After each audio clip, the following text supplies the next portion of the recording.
Bienvenidos a Habitemos la Democracia, un espacio de diálogo de impulso para mejorar. ¿Qué calidad democrática tenemos? ¿Por qué han avanzado opciones totalitarias? ¿Por qué son ineficaces los partidos políticos? ¿Por qué crece la desconfianza y el descrédito hacia la dirigencia? Estas y otras preguntas intentaremos responder en cada episodio, conectando con diversos actores de la sociedad interesados en el devenir social, buscando contribuir a la construcción de una democracia sólida y fuerte, que nos incluya a todos y aborde todos los temas. Acompáñanos a debatir y reflexionar sobre una democracia que, lejos de estar despoblada, esté habitada por todos y todas. Espacio producido por Impulso para Mejorar, conducido por Fabián Peralta.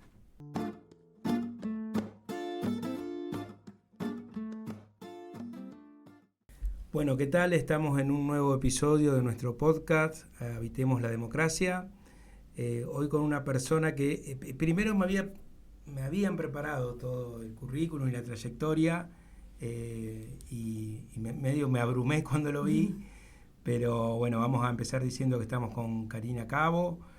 Karina es doctora en Ciencia de la Educación, es pedagoga, es profesora de Psicología, de Filosofía, ha escrito casi una decena de libros, y tiene un currículum extensísimo y valiosísimo. Y la idea es justamente hablar, entre otras cosas, de la educación, de tanto lo que se ha hablado en cuanto a la educación democrática, a la democratización de la educación, en distintos planos, pero la idea es navegar por esas aguas y ver si podemos seguir ayudándonos a pensar una democracia más habitada por todos y por todas. Bueno, Karina, muchísimas gracias por acceder a nuestra invitación. Un gusto, muchas gracias por la invitación. Bueno, vamos a arrancar porque también omití decir que también fuiste, entre otras cosas que me olvidé, secretaria de Cultura y Educación de la MUNI, y entonces tenés una experiencia muy diversa. Pero a nosotros nos gusta empezar analizando que nuestra democracia en estos 40 años, por supuesto, tuvo avances significativos. En el 84, cuando arrancamos este periodo, no eran pocos los que tenían alguna duda de la continuidad democrática, la posibilidad de una interrupción por medio de una dictadura era real. Y bueno, hoy eso está consolidado, hoy tenemos instituciones funcionando, libertades, avance en derechos individuales, matrimonio igualitario, interrupción de embarazo, patria potestad compartida, voto a los 16, una cantidad, pero también hay unos, creo yo, marcados déficits, sobre todo en lo que tiene que ver con derechos económicos de las personas. Y ahí me gustaría empezar a que nos ayude a pensar cómo ha sido el devenir de la educación en estos 40 años, donde, por ejemplo, la educación privada hoy tiene un rol que hace 40 años no lo tenía en esa magnitud. ¿Y qué primer análisis haces vos en ese sentido? Mira, un primer análisis es que la democracia tiene una gran deuda con la educación. Todavía necesitamos que todos los chicos y las chicas estén dentro de las escuelas y egresen, ¿no? Porque no solo hay que garantizar el ingreso, sino también el egreso, que eso muchas veces no se garantiza, si bien claramente es un derecho, la escuela es gratuita, libre, pero no todos acceden. Entonces ahí hay una gran deuda, creo, que tenemos de la democracia. Me parece que fue muy importante el aporte de Alfonsín allá en los años 80, cuando tenía un gran foco en su objetivo, que era el objetivo por la educación. El Congreso, él organizó el Congreso Pedagógico. Sí, recuerdo. Sí, y dio lugar a las leyes educativas que se promovieron después, pero a mí me parece que él lo que proponía era eso, ¿no? Era que la educación fuera el eje central de las políticas, y pareciera, ¿sí?, que muchas veces eso se pierde en los gobiernos. Particularmente creo que porque no es redituable políticamente. Muchos gobernantes o candidatos muchas veces me consultan en las campañas para ver qué pueden decir o qué se puede mejorar en la educación. Y después desaparecen esas ideas en la gestión.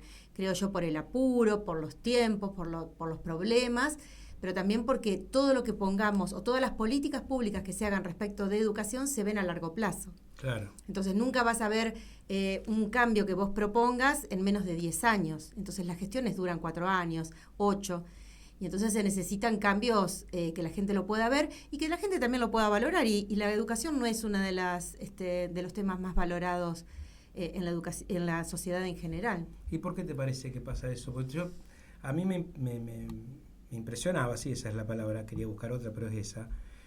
Cuando yo anoté a mis chicos en la escuela que van a la integral de Fisherton, yo veía padres que iban entre la integral y otras que eran religiosas. Uh-huh. Y la verdad que son modelos de escuela muy distintas. Y yo creo que buena parte de esa definición se debía a la dinámica familiar, si te quedabas cerca de tu trabajo, una cantidad de componentes y no a la filosofía de la escuela en sí. Uh-huh. ¿Por qué te parece que pasa eso? Que no es algo que los padres y la madre lo tengamos tan presente y lo valoremos. Mira, algunas cuestiones pueden ser por desconocimiento. Yo cuando mis hijos eran pequeños y tenían que ir a primer grado, busqué una escuela donde estuve averiguando cómo se enseñaba la lectoescritura. Y bueno, había una que tenía un modelo especial y allí fuimos, pero en general el padre no lo sabe, desconoce de eso. Y a su vez creo yo por los tiempos que corren. Hoy no importa quién triunfa en la sociedad, aquel que tiene más títulos, no, aquel que es influencer, aquel que se destaca en algo que la sociedad valora. Y en este caso no es la educación. La educación tampoco sirve como hace décadas atrás de escalón para crecer socialmente. Vos antes ponías la plaquita de médico en la puerta y crecías socio y económicamente. Hoy por hoy no. Entonces, creo yo que eso es lo que ve la sociedad, que si tu hijo estudia alguna carrera relacionada con algunas cuestiones, tiene más salida laboral que otras, que son aquellas quizás que pueden cambiar la sociedad. Entonces, se recomienda a los hijos, no, eso no, porque no te va a dar plata, ¿no? Uh-huh. Como si el dar plata te fuera a traer la felicidad, que muchas veces, por eso digo, el modelo de sociedad que tenemos. ¿Y quién es valorado en la sociedad? El que tiene dinero. Entonces, creo que es eso lo que tenemos que empezar a cuestionarnos y empezar a ver en nuestros hijos cómo fomentar, ¿no? Por eso digo, creo que es por los tiempos que corren. Y si vos tuvieras que marcar las principales falencias del sistema en sí, ¿cuál marcarías? ¿Del sistema educativo? Sí. Bueno, esto, el de poder pensar políticas a largo plazo, que a veces los gobiernos, ya sea nacional, provincial o mismo municipal, ¿no? Que también podría tener proyectos o programas culturales, educativos, no ven la respuesta inmediata. Entonces, muchas veces se intenta, muchas veces hay alguna idea específica y no se trabaja, no se consulta a los especialistas. Yo lo que veo es que a alguien se le ocurre una idea, vamos por esa idea, la compramos muchas veces, ¿sí? Uh-huh. Se compra algún programa, y eso no es real, no va con los chicos que tenemos en la ciudad o en la sociedad, ¿no? Y creo que es eso, hay que empezar a cuestionar. ¿Qué necesitamos para esta sociedad? ¿Qué necesitan los niños santafesinos, que no son los niños del Chaco ni los niños de la provincia de Buenos Aires? Eso es lo que tenemos que focalizar. Y más allá de todo, a su vez, la provincia de Santa Fe es muy vasta. Entonces hay proyectos que van a funcionar muy bien en el noroeste y otros que... Y no en Rosario. Claro. En Rosario tenemos 1,5 millones de habitantes, tenemos tales o cuales características muy distintas a una comuna de 1.000 habitantes del norte de Santa Fe. En su momento yo había hecho un análisis del analfabetismo. En Rosario hay casi el 0%, hay un analfabetismo muy bajo, y en el noroeste, era en ese momento el censo del 2010, había un 0,1%. Entonces ahí es donde tenemos que focalizar. ¿Qué hacemos con esos niños que no aprenden, que no van a la escuela, o que hay una escuela de campo y que necesitan llegar? Bueno, una serie de cosas. Sí, una realidad totalmente distinta. Totalmente distinta, ¿sí? Entonces, esos chicos que, por ejemplo, aquí en la ciudad de Rosario, el 99% de los jóvenes tienen teléfonos inteligentes. En otros lugares no. Entonces, ¿qué hacemos? Además, no hay Wi-Fi en las escuelas. ¿Ponemos Wi-Fi? ¿No ponemos? Esas cuestiones que me parece a mí que tenemos que focalizar.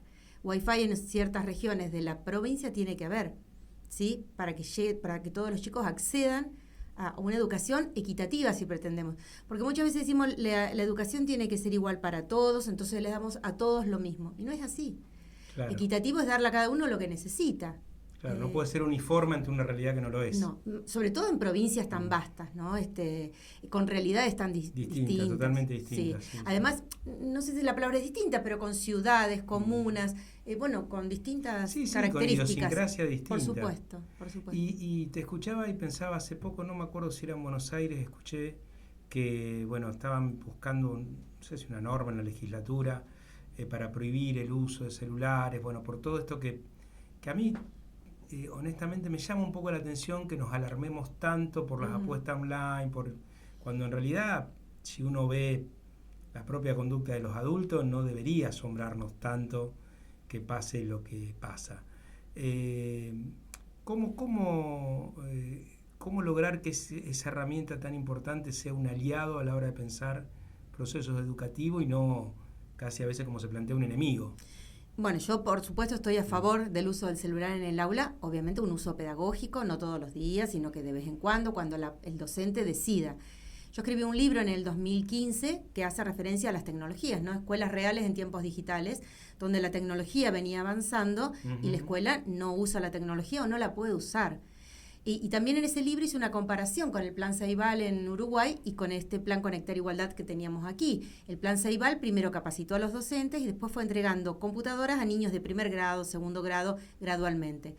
El Plan Conectar Igualdad, aquí se entregaron 3 millones de computadoras a los docentes y a los jóvenes en la escuela secundaria, pero no se capacitó a los docentes. Se nos dio cursos gratuitos, entonces hacíamos cursos o especializaciones aquellos que teníamos ganas de hacerlos. Claro. Otros profesores no lo hicieron, entonces eso fue en desmedro de la calidad educativa en cuanto a la tecnología, porque muchos chicos dejaron de llevar la computadora gratuita, que era maravillosa, porque no solamente era un dispositivo, sino que también tenía material, tenía acceso a la página Educar, que era la página nacional de educación, con muchísimos materiales, y los profesores no lo usaban. Sí lo usaban los chicos. En ese momento mis hijos iban al secundario y estudiaban por videos de YouTube, estudiaban por mapas digitales, pero no estudiaban, pero para la profesora no lo usaba en clases.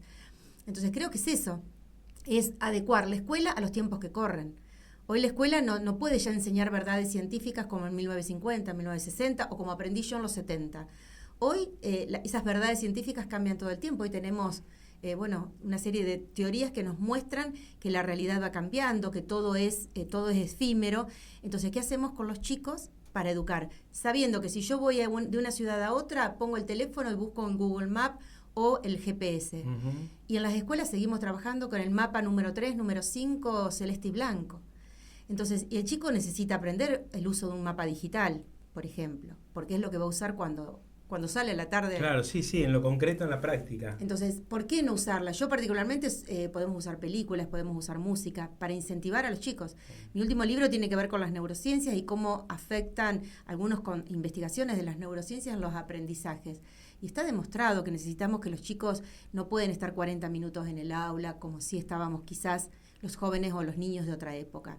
Las neurociencias nos dicen que cada 15 minutos hay que hacer un recreo mental porque no podemos seguir prestando atención. No podemos los adultos, porque como vos bien decías, nuestros hijos les prohibimos el uso del celular, pero nosotros estamos por debajo de la mesa mirando el celular porque nos interesa, porque nos llama la atención, porque las redes son divertidas. Entonces, ¿qué podemos hacer? Hay mucho trabajo que se puede hacer con redes sociales, con tecnología en el aula, para aprender, no para pasar el tiempo. Claro. Entonces, el tema es que los profesores no lo saben usar.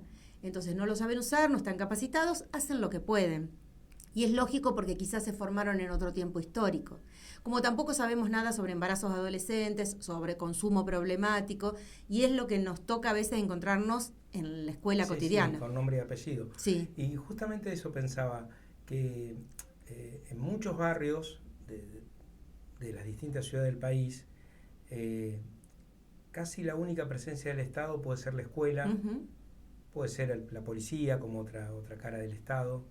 Y creo que también hay una tendencia a cargarle a la escuela muchas cosas que ya de por sí tiene la escuela un montón, pero es como que tenemos muchos siniestros viales, bueno, incorporemos uh-huh. educación vial, tenemos consumo, bueno, incorporemos prevención de consumo, ¿sí? y como que al docente se le genera una expectativa o a lo mejor de comodidad social. Preferimos poner toda la responsabilidad ahí y no tomar cada uno la que nos corresponde, que hace también que sea inabarcable, imposible de ser eficiente con ese universo de, entre comillas, responsabilidades que le asignamos. ¿Te parece que pasa eso? Sí. Primero, bueno, para algunos chicos muchas veces la escuela es lo único, ¿no? Entonces, o es el único espacio público que acceden y que los trata con cariño, con respeto. Entonces, creo que ahí es donde tiene que estar el Estado, no exigiéndole tanto a la escuela, y si le exige, capacitando. Porque los docentes no reciben en servicio capacitación acerca de los cambios ambientales, de los consumos problemáticos, ¿sí? O de tantos temas, como vos bien decís, de la educación vial. Y el docente sí se tiene que hacer cargo de eso. ¿Por qué? ¿Y por qué es interesante? Porque el niño todo lo que aprende lo lleva a la casa. Entonces, la escuela es el lugar realmente de capilaridad social, ¿no? Claro. Donde se trabaja algo en la escuela y se lleva a los hogares. Entonces, los chicos son los que nos dicen no pisemos la senda peatonal. Sí, no, te marcan, te denuncian permanentemente. Sí, yo había participado en otro momento cuando trabajaba con Chiqui González en algo que tenía que ver con el respeto con el Ministerio de Economía, el Ministerio de Cultura, con el respeto a los impuestos y a que los chicos entiendan a través de juegos y de obras de teatro, comprendan la importancia de pagar el impuesto, porque el impuesto es lo que me permite a mí tener un banco en la escuela, es lo que me permite tener tizas. Entonces, entender que el impuesto no es un gasto que hace alguien para que el Estado se lo guarde, sino que eso vuelve a la sociedad. Bueno, esas cuestiones me parece que son importantes, que los chicos lo aprendan desde muy pequeñitos y que después, obviamente, lo lleven a su casa. Pero creo que a veces se le pide demasiado al docente. ¿Sí? El docente tiene... porque muchas veces el docente de mayor puntaje es aquel que trabaja en el centro de Rosario, las escuelas más cómodas, digamos. Y cuando empezamos a trabajar en las escuelas más marginales, entonces esos docentes recién empiezan y se encuentran con una realidad que los abruma. Con chicos que no comen todos los días, con chicos que a veces... en general todos, ¿no? Que son más hiperkinéticos. Entonces, ¿qué hacemos con esos chicos? ¿Qué hacemos? Y yo creo que ahí el Estado debería estar acompañando también con lo que nosotros decimos a esos docentes nobles, con alguien que pueda estar a la par y acompañando, al menos haciendo algo como una clínica, como una supervisión, de decir, bueno, acá hay un docente que tiene más años de experiencia que te acompaña en este comienzo, que es terrible, porque cuando uno empieza en general es encontrarse con el mundo laboral, pero más en esos sectores, ¿no?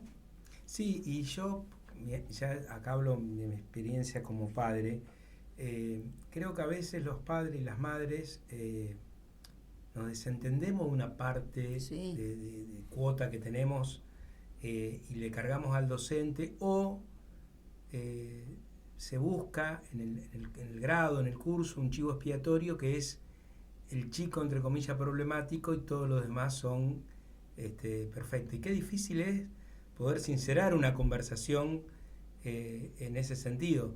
Nosotros en el Instituto Zona Oeste hace unos años hacíamos talleres de prevención de consumo, y uno de ellos derivó en una obra de teatro que hacían los chicos, que a mí yo me la recuerdo siempre porque eran una reunión de padres, de 6 padres, porque un preceptor había encontrado a un chico consumiendo cualquier sustancia en el baño. Entonces, el alegato de cada uno era explicar por qué su hijo no podía hacer. Y la obra terminaba que venía el preceptor y decía, yo les pido 1000 disculpas, no era cuarto A, era cuarto B. Y entonces decían, ya nos parecía que no podía ser ninguno de nuestros hijos. Era muy linda porque la habían hecho los chicos y estaba muy bien pensada, pero un poco eso, cómo nos cuesta asumir nuestra responsabilidad en el proceso educativo y asumir también las situaciones que tengamos que asumir, y no ponerla en el docente o ponerla en un compañero que es el problemático. ¿Cómo se retrabaja todo eso? Bueno, primero entender que nuestro hijo está 20 horas en casa y 4 en la escuela, ¿no? Entonces la responsabilidad es nuestra. Y además nuestro hijo llega a la escuela a los 5 años, 6 años, ¿sí? En realidad. Cuando durante los primeros años de vida, las primeras formaciones son las que recibieron son las nuestras. Y los chicos, nosotros decimos en nuestro último libro, son esponja y espejo. Hacen lo que nosotros hacemos, copian lo que nosotros hacemos, no lo que decimos. Entonces, eso también tenerlo en cuenta, ¿no? Que nuestros hijos son réplica de lo que pasa en el hogar. Y muchas veces los papás, a veces por mecanismos más inconscientes, decimos, no, bueno, la culpa es de la escuela. A mí me pasó una vez como mamá, ¿no? Una vez mi hijo me dice, ¿qué es una hemeroteca? Le digo, ¿cómo no sabes? Creo que iba a primer año, ¿no? ¿Cómo no sabes? ¿La escuela nunca te llevó una hemeroteca? Y ahí dije, le digo, ¿tu madre nunca te llevó una hemeroteca? Claro. Le digo, ¿nunca hablaste con tu madre? Porque uno le echa la culpa a la escuela, ¿no? ¿Por qué la escuela no le habló de una hemeroteca? Entonces, esas cuestiones creo yo, tomar conciencia de que nos toca a nosotros. Obviamente que la escuela tiene una gran responsabilidad, pero la escuela es la que enseña a los chicos a socializar, la que le enseña que somos todos iguales, o mejor dicho, somos todos diferentes, pero somos todos iguales ante la ley, tenemos que respetarnos unos a otros. La escuela nos muestra que somos parte de la sociedad. Y eso es lo importante de la escuela, que aprendemos a socializarnos, más allá de aprender conocimientos o habilidades, ¿sí? Y casa lo que nos enseña tiene que ver con lo que llamamos, ¿no?, los valores, aquellas cuestiones que son más profundas, esas habilidades socioemocionales, que aprendamos a ser respetuosos del otro, que aprendamos a ser solidarios, que aprendamos a ser comprometidos, empáticos. Bueno, todo esto que hablamos hace 30 años teóricamente de las inteligencias múltiples, ¿no?, de la inteligencia interpersonal, intrapersonal, y ni en casa ni en la escuela después lo hablamos, ¿no? Ahora se está hablando porque aparecieron las películas Intensamente 1, Intensamente 2, y las emociones apareció como tema en las escuelas, en las familias, bienvenido sea. Pero en general al chico se lo valora por la inteligencia, y si es inteligente en matemáticas es más inteligente que si es inteligente a lo mejor en música. Y claro, ahí están esos estándares ya establecidos. Sí, o si tu hijo le gusta un deporte, bueno, porque es un vago, no le gusta la escuela, y no, tiene otro tipo de inteligencia.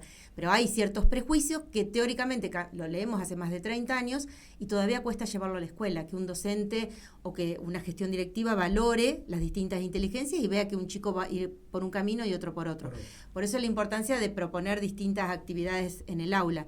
Y me parece que, bueno, algo habías preguntado, también quería decir, bueno. No. Ya lo que pregunté, ya me quedé. Se me escapó. Quería decir también algo más. Ahora seguro. De las obras, vos dijiste de la obra de teatro. Sí. En mi primer libro yo trabajo un poco para qué sirve la escuela, y creo que la escuela también valora esto del arte. A mí me parece fundamental el teatro en la escuela, porque como vos bien decís, los chicos pudieron poner en su propia voz, ¿sí?, una temática que era propia de ellos, ¿no? Y sin embargo también pudieron ver las características de los padres, lo reflejaron en esa obra de teatro. Entonces música, plástica, teatro, son fundamentales en la escuela. Primero porque se trabaja el cuerpo, no solamente la cabecita de ese chico, y los chicos ponen en su propia voz un tema que les preocupa, ¿sí? Y lo pudieron escribir. Entonces bienvenido sea que se pueda tratar eso. Sí, porque también a nosotros nos pasaba mucho que nos pedían las famosas charlas de prevención de consumo. Uh-huh. Y nosotros no dábamos charla porque nos parecía que era absolutamente ineficiente, inútil, y sí dimos muchos talleres donde poníamos como condición que no estuvieran los docentes y donde salían cosas muy, muy interesantes.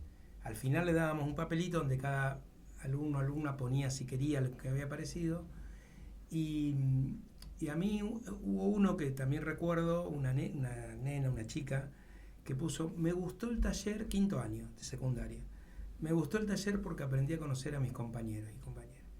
Y yo dije, sí, hace 5 años que viene, sí, y en un taller de 2 horas, esa es la conclusión. Hay algo que tenemos que revisar, porque ese debería ser uno de los objetivos, digamos, esto que decías vos recién. Yo te escucho y me gusta escucharte porque me gusta escuchar a las personas que hablan con pasión, y eso es lo que vos transmitís. ¿Cuándo te diste cuenta que era tu pasión? ¿O cómo dijiste, bueno, voy a ser profesora, voy a abocarme a estudiar el tema educativo? ¿Cómo se fue dando? Yo también siempre admiré cuando yo era chico a los compañeros que estaban en primer año y decía, yo quiero ser médico, y son médicos. Claro. A mí no me pasaba eso, y me pareció algo así muy, muy fuerte cuando alguien de tan joven sabe ya qué quiere hacer. Uh-huh. ¿Cómo fue tu historia? Mira, desde siempre, y digo desde siempre, desde antes de ir a la escuela, porque a mí no me mandaron a jardín, porque en ese momento no era obligatorio, y bueno, iba mi hermana, después mi mamá dijo, no, sos inteligente, ¿para qué vas a ir al jardín? no me envió, y que siempre era una cuestión que yo le planteaba a mi mamá. Le digo, me hubiese encantado. Entonces mis amigas iban a la escuela. Entonces ¿yo qué hacía? Yo hacía como que escribía, ¿sí? Hacía rayas en un cuaderno y después tenía un pizarrón y daba clases de la nada. Digamos. Imaginarias desde pero antes. Sin alumnos, sí, claro. sí. Y sin saber leer y escribir. Ajá. Y después con el tiempo aprendí, y siempre daba clases en ese pizarrón y en un momento decía que iba a ser profesora de inglés. Me gustó mucho tiempo estudiar medicina, pero no me dejaron venir a Rosario, yo era de San Nicolás. Mi mamá decía que no, que cómo iba a venir sola, tenía prejuicios respecto de quienes venían a Rosario.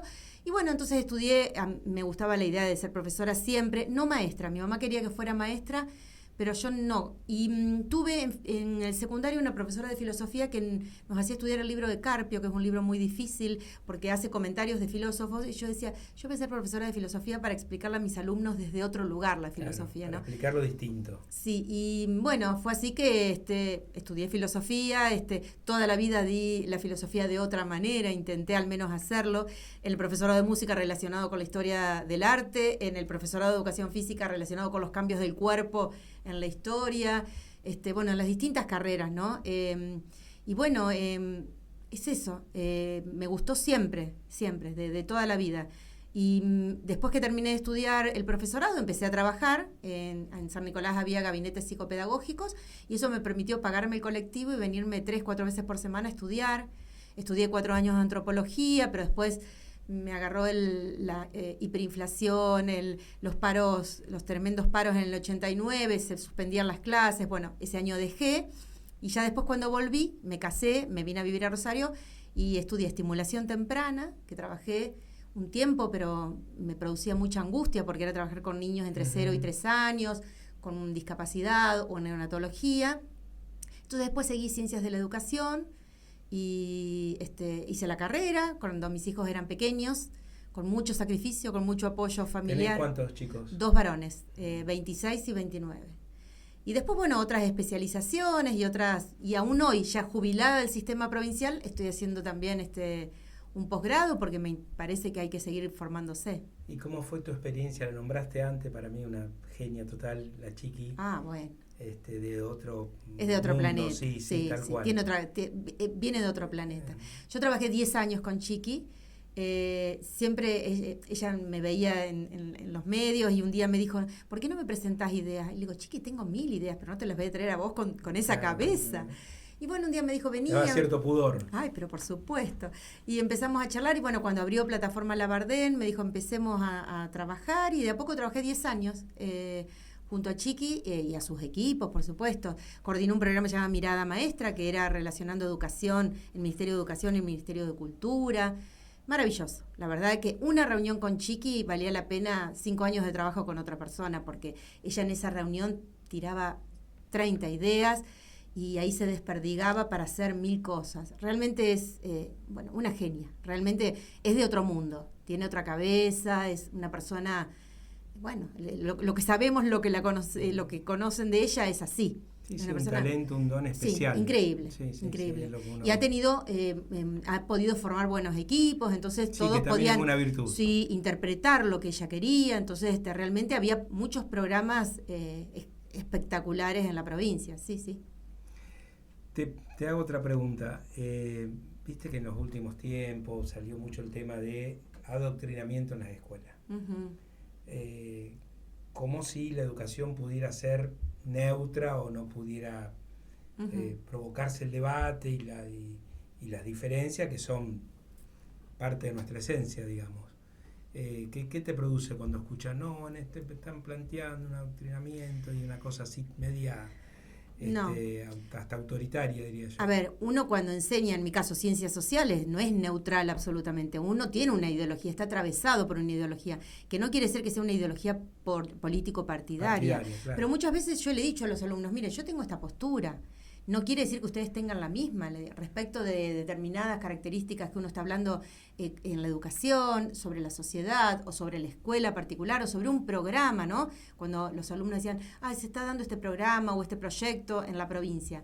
Bueno, esa es mi postura, no quiere decir que ustedes la repliquen, ustedes pueden opinar abiertamente y lo bueno de un profesor es que pueda mostrar un abanico de posibilidades y de lecturas distintas. Obviamente que se va a marcar, a veces en historia se va a ver más en la postura del profesor que quizás en otras disciplinas, pero de ninguna manera yo creo que en la escuela sea un adoctrinamiento.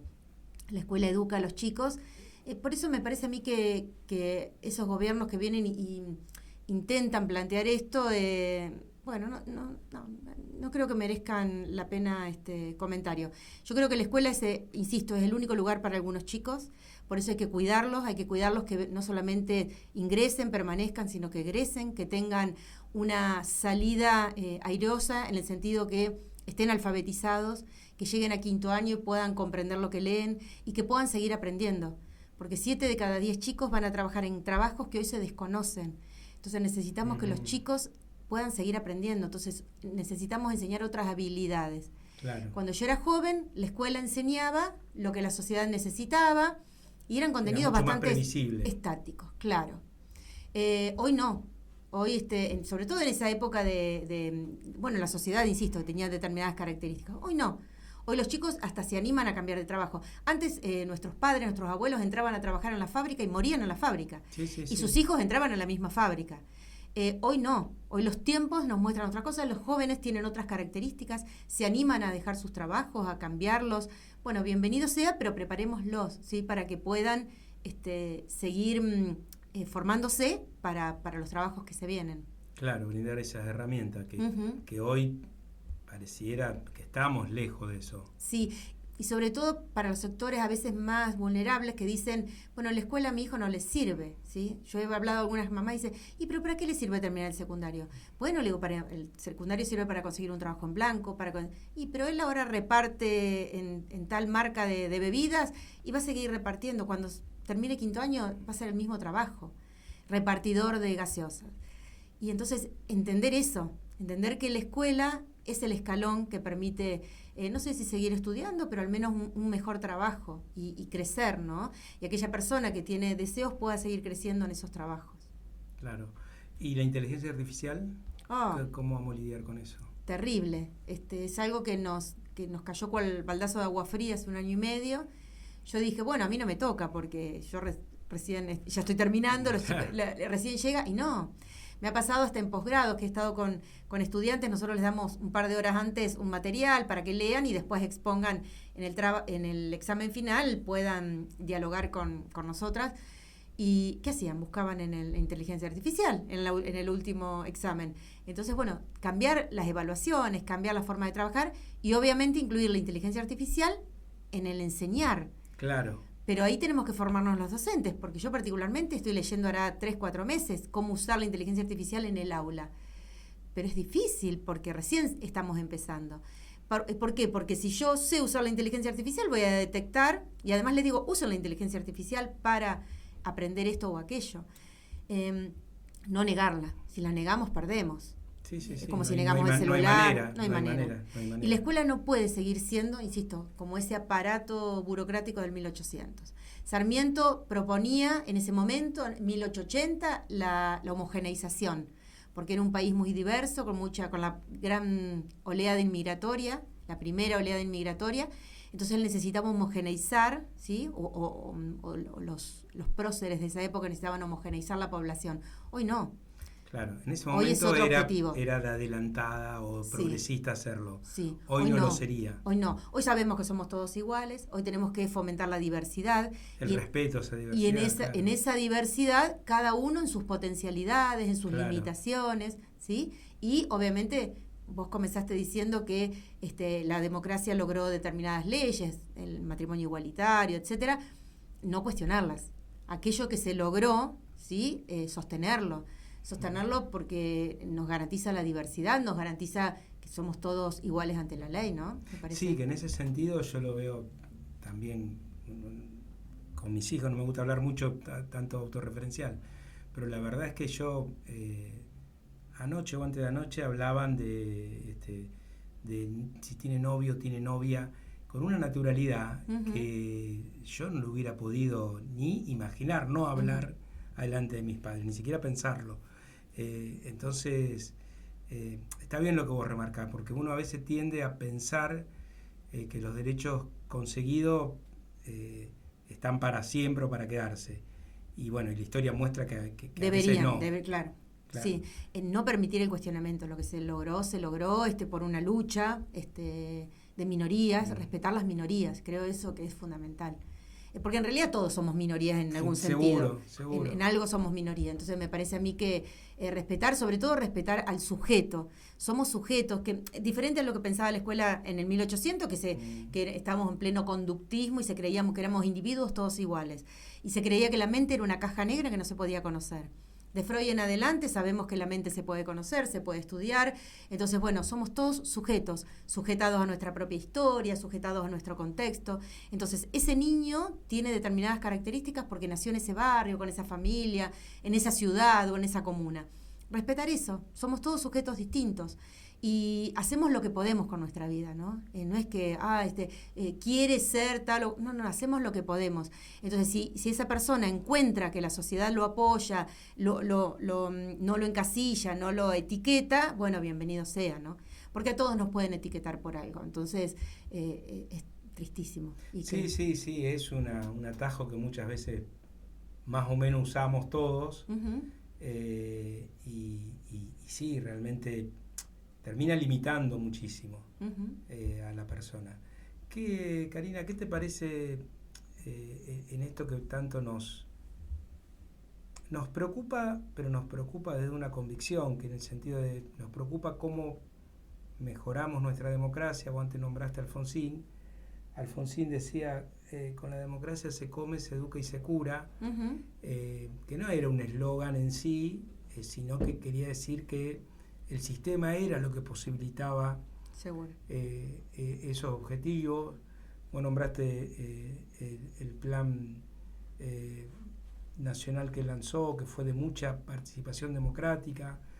También en ese momento yo recuerdo que él lanzó con Marcos Aguini el programa de democratización de la cultura, que también buscaba romper lo que estaba en una coraza y hacerlo horizontal. ¿Qué le podría aportar la educación a nuestro sistema democrático para hacerlo más sólido, más robusto, más facilitador de la obtención de los derechos? ¿Cómo pasamos, para hacerlo esquemático, del 14 bis de la Constitución Nacional a la realidad? Yo creo que la escuela o la educación puede hacer todo por el sistema democrático. Un niño educado es un niño que accede a la educación y a su vez le permite conocer la realidad, le permite conocer las instituciones y les permite respetarlas. Hoy muchas veces hasta no se respeta, uno lo escucha por televisión, no se respetan las instituciones democráticas. Pareciera que cuando uno escucha hablar a ciertos jóvenes, ¿no? Y sobre todo, bueno, con esas diputadas que visitaron a los genocidas. A los genocidas, ¿no? Bueno, pero yo nací en democracia, no conocía a los genocidas. Bueno, fíjate vos, si esa chica hubiese conocido la historia, por eso digo que es necesario que la escuela nos atraviese, que nos atraviese la historia, que la conozcamos, pero que conozcamos también lengua, matemática y que conozcamos la relación con otros, que podamos aprender a vivir con otros. Vivimos en sociedad, entonces si no aprendemos a vivir con otros, no podemos, no tenemos destino, y se aprende en la escuela, porque en casa sí podemos aprender algunas cuestiones, pero aprendemos en la escuela somos todos iguales. Entonces creo que es eso, ¿no? Fundamentalmente. ¿Y los medios de comunicación, Karina? Fundamentales. Creo que si los medios, en vez de a veces de estar en algunas temáticas que son más superfluas, pueden profundizar, creo yo que es fundamental. Yo hace unos días atrás escuchaba que había una noticia que decía que muchos niños se van a dormir, 1 millón de niños se van a dormir sin comer cada noche. Y esa misma noche prendí la televisión y estaban hablando del noviazgo del presidente actual o de las exnovias, de las novias del expresidente. Y ese era el tema en programas políticos.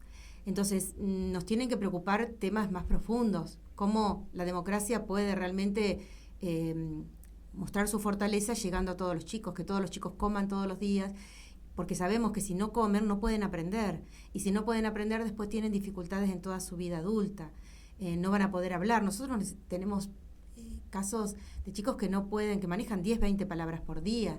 Necesitamos que aprendan a hablar, pero no para aprender a hablar retóricamente, sino para que puedan dialogar, entenderse, que podamos escuchar al otro. Vincularse, claro. No podemos escuchar. Y a veces uno mira por televisión algunos programas y dice, este chico no está pudiendo, un joven de 15, 20 años no puede expresar una idea, no puede contar un hecho. Eso, bueno, y creo que los medios son fundamentales. Y ahí porque viste que se denosta, bueno, en este gobierno ni hablar, pero en otros más o menos también ha pasado a lo largo de nuestra historia, el rol del Estado. Uh-huh. El rol del Estado también como, digamos, conductor de medios de comunicación, televisión pública, Radio Nacional uh-huh. y demás. ¿Ese rol también te parece irreemplazable? Me parece a mí que tiene que ser con mucho... El Estado tiene ahí que es mediar entre los medios de comunicación y la gente con mucho cuidado, ¿sí? Y con mucha equidad, para que no quede que es propaganda política, claro, solamente. Como medios estatales y no medios del gobierno. Sí, totalmente de acuerdo. Como debería funcionar. Sí. Porque incluso en el gobierno de Cristina, que yo fui en general crítico del gobierno, reconozco que todo lo que se hizo con el Canal Encuentro, Paca Paca para los chicos, era una política interesante para sostener. El Canal Encuentro, la página Educar, claro. Totalmente de acuerdo, sí. Pero bueno, después por el otro lado, se puede, por eso digo, se puede ir hacia los extremos. Creo que hay que tener sumo cuidado uh-huh. y que haya también un control de los medios. Pero en el caso de los medios públicos, ¿no? Y particularmente creo que los medios de comunicación tienen la función primordial de hablar de ciertos temas, porque sabemos que los medios incomodan a los gobiernos. Yo he estado en los dos lugares y yo he escuchado a personas o a gobernantes, a funcionarios que dicen, pero se está diciendo tal cosa, vayamos con cuidado por ahí. Y si el medio muchas veces no lo expresa, podemos hacer cualquier cosa. Entonces creo que algunos periodistas tienen que saber qué lugar están ocupando de ser portavoz también de la gente, ¿no? Claro.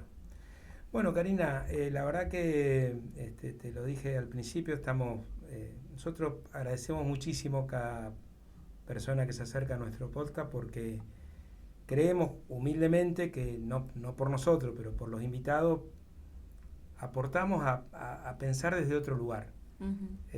Somos conscientes que nadie tiene una receta, en un punto está bien que nadie la tenga, que entre todos podamos repensar nuestra democracia, con este objetivo de poder hacerla mejor herramienta para garantizar derechos. Así que muchas gracias por haber aceptado la invitación. No, por favor, gracias a ustedes. Y siempre digo eso, receta no hay, pero yo estudio la educación desde el año 83, ya hace 41 años, y si bien, insisto, no hay una receta a seguir, me parece a mí que sí que tenemos que reflexionar sobre qué sociedad tenemos y qué sociedad queremos, y cada uno desde su lugar, desde una ONG, desde el gobierno, desde su lugar de trabajo, intentar cambiar la sociedad en beneficio de todos.